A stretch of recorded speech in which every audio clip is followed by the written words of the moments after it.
말씀 묵상을 깊이 사랑하시고 또 늘 말씀 묵상에 힘쓰시는 목회자 여러분 안녕하십니까?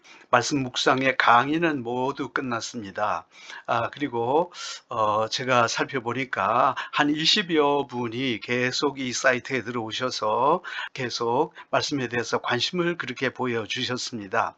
여러분들 한 20여 명이라도 항상 이렇게 말씀 묵상을 사모하는 분들이기 때문에 우리가 끝나지 않고 계속해서 말씀 묵상에 대해서 연습해 보면서 좀 더 깊이 있게 말씀을 볼 수 있는 기회를 갖는 것이 좋겠다, 이런 결론을 내렸습니다. 그래서 이제부터는 계속해서 우리가 각 과에 대한 그런 연습을 한번 해 보도록 그렇게 하겠습니다.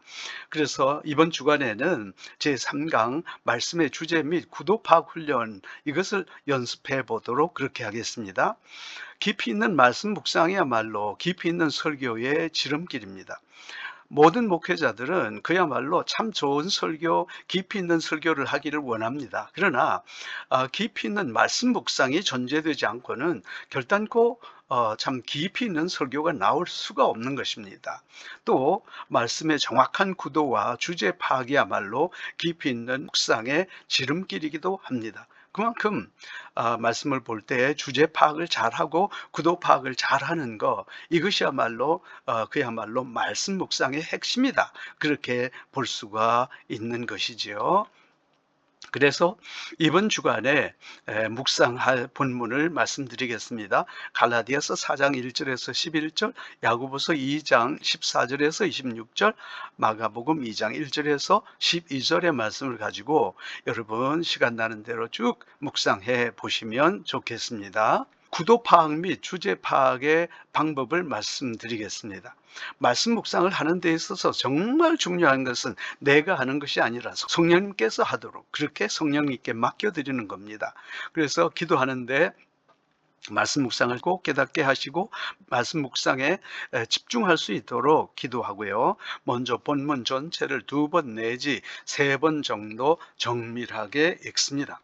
그리고 말씀의 내용을 정리해 봅니다. 내용을 바탕으로 작은 제목을 달아본다는 거죠. 예를 들어서 1절에서 9절까지 있는 성경이라고 할 때, 1절에서 3절 내용은 이런 거구나. 4절에서 5절 내용은 이런 것이고, 6절에서 7절의 내용은 이런 것이고, 8절에서 9절까지의 내용은 이런 것이구나 하고 거기에 작은 제목을 이렇게 달아본다는 거죠. 이제 이렇게 제목을 달아볼 때 서로 아무런 상관없는 것이 아니라 논리적으로 이렇게 전개해 나가면 큰 도움이 됩니다. 그런데 예를 들어 보겠습니다. 1절에서 3절의 내용이 하나님이신 그리스도, 그리고 4절에서 5절의 내용이 스스로 죄의 문제를 해결하지 못하여 죽을 수밖에 없는 인간, 그리고 6절에서 7절의 내용이 인간의 문제를 해결하기 위하여 이 땅에 오시기로 결심하신 그리스도, 그리고 8절에서 9절의 내용이 인간의 세계, 인간의 몸을 입으시고 오신 예수 그리스도. 이것은 하나의 이해입니다. 어떤 성경이 아니라. 자, 이렇게 해서 하나의 그 소제목을 달아본다, 그 말씀이에요. 이렇게 되면 위의 내용이 자동적으로 구도가 되는 거죠. 그럼 구도 파악이 사실은 끝난다는 겁니다. 자, 그래서 이 전체 정리된 내용을 포괄할 제목을 달아본다는 거죠. 근데 앞에서 살펴본 것은, 와, 정말 하나님께서 굳이 이렇게 인간의 세계까지 오셔야 되겠나? 이렇게 우리를 사랑하시는가? 그래서 대충 잡아본 제목이 하나님이 굳이 이렇게까지? 라는 제목을 달았다고 합시다. 제목은 얼마든지 달라질 수가 있겠죠. 그리고 이제 파악된 구도와 주제를 중심으로 해서 말씀을 쭉 정리해 갑니다. 그리고 자기가 느낀 점들, 또 이 작은 제목 안에서 말씀을 정리하시고 또 이렇게 느낀 것들을 정리해서 컴퓨터에 저장을 합니다. 그리고 묵상한 내용을 바탕으로 주석 및 기타 자료들을 이용해서 설교를 하는데, 여기에서 다른 성경을 찾아보기도 하고 더 깊은 이제 연구 단계에 들어간다, 그 말씀입니다. 그래서 이렇게 해서 잘 정리한 후에 설교에 적용해 볼 수가 있겠습니다. 자, 그래서 이번 주간에는 위에 세 가지 본문을 위에서 제시한 방법으로서 묵상해 봅니다.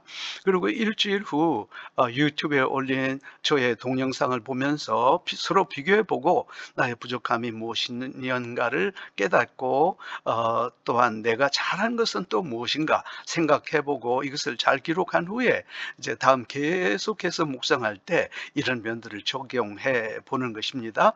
자, 그러면 일주일 동안 묵상 열심히 하시고 우리가 다음 주에 또 뵙도록 하겠습니다. 여러분, 이번 주간에 묵상할 본문 말씀을 다시 한번 계시합니다. 여러분, 성령과 깊은 교제가 있기를 원합니다. 감사합니다.